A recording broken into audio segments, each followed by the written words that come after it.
South Africa is one of the most diverse and complex populations in the world. This is a great thing, but it can also be a massive challenge. So how do we learn to speak past our differences so that they unite us instead of dividing us? Social justice strategist Lovelyn Nwadeyi teaches people to do just that.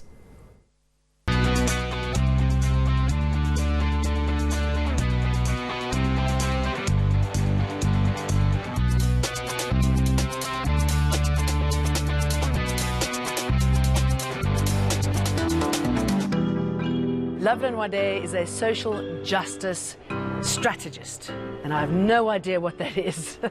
What is it, Lovelyn? That's a great way to start. So basically, part of my work is getting people to think about how do we treat each other fairly every day in the small things that we do.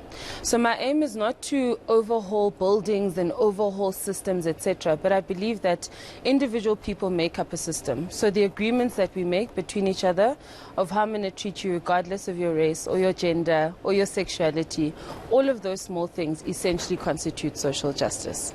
I can give you some examples. I work with schools, with corporates and with faith communities, and the core part of my work is facilitating dialogue around some really difficult topics in our society. In the South African context, race is a big one, gender and sexuality as well. And my conversations with people isn't so much about, oh, let's all be happy and diverse. The core of my conversations are, where's my complicity in racism, in sexism, in homophobia? Where am I responsible for other people's experiences of exclusion or sometimes even suffering?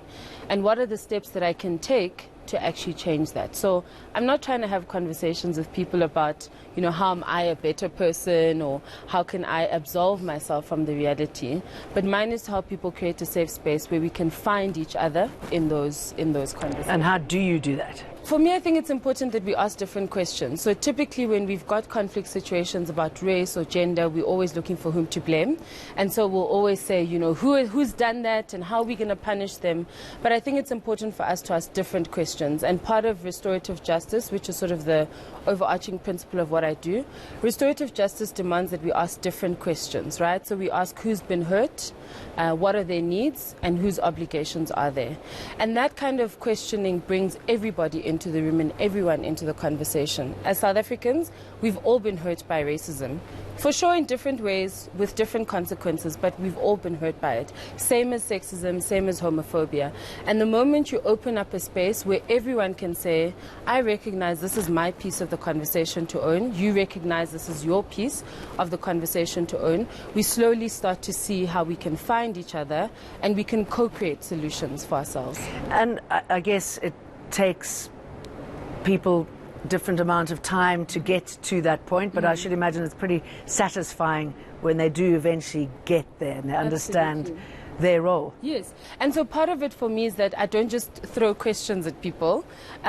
The foundational aspect of my engagements is to give people literacy around these subjects. So there's a lot of work that's been done around critical race theory, critical diversity theory, to take in other things, and all of that gives us a literacy and a language that we can use to engage this. So I think that as South Africans, oftentimes we're speaking past each other, like all the time actually, because we're not talking about the same thing. So you might be, when you hear me say you're a racist, for example, what you're hearing is Avia Beer, KKK, you're seeing the worst end of the white supremacy spectrum, and as a person who thinks of yourself as a good person, there's no way that you will accept that you are racist if that's your definition of racism. But if I can give you a literacy and a language to understand how does prejudice work, how deeply embedded in our psyche is it, what are the small everyday things that we Stuff do you don't realize you're doing that can constitute racialized racist behavior, you're slowly more willing to actually own the small stuff than to own the big stuff of I'm a relative of Eugene de Branch, that type of thing. So I should imagine you're a very busy lady. How do people get in touch? Do they get in touch with you, or do you approach them? How does it work? Yeah, so for me, I don't sell, to be honest. I don't go around selling my business and selling my services. Most of the clients that I have come to me directly, and I think there's two reasons for that. The one reason is that I believe if you're going to come to me for assistance, whether it's on race or gender or whatever, you should know that there's a problem, at least, right? Be aware that there's a problem. You might not know the full problem, but I'm willing to help you figure that out. So people come to me when they're ready that there's an issue, but also I think, you know, I'm lucky enough that I've been relatively outspoken about things for quite a while. I'm right from university, and so thankfully I think I've built up a relatively decent reputation and people know me and know what I stand for. So my advice for anyone who wants to follow my path is that you probably want to explore subjects that will allow you to see the world with a critical eye. So I think subjects like political science, international relations made a huge difference for me. I wish I'd taken psychology and philosophy, but you know, I think those are worthwhile subjects to take. But beyond that, I think it's also important to just check within yourself whether you have the empathy to be able to engage in these conversations. They are hard conversations, and they are conversations that oftentimes put a mirror back in your face for you to look at yourself. So you've got to be someone who's willing to be self-reflexive, I think is the word.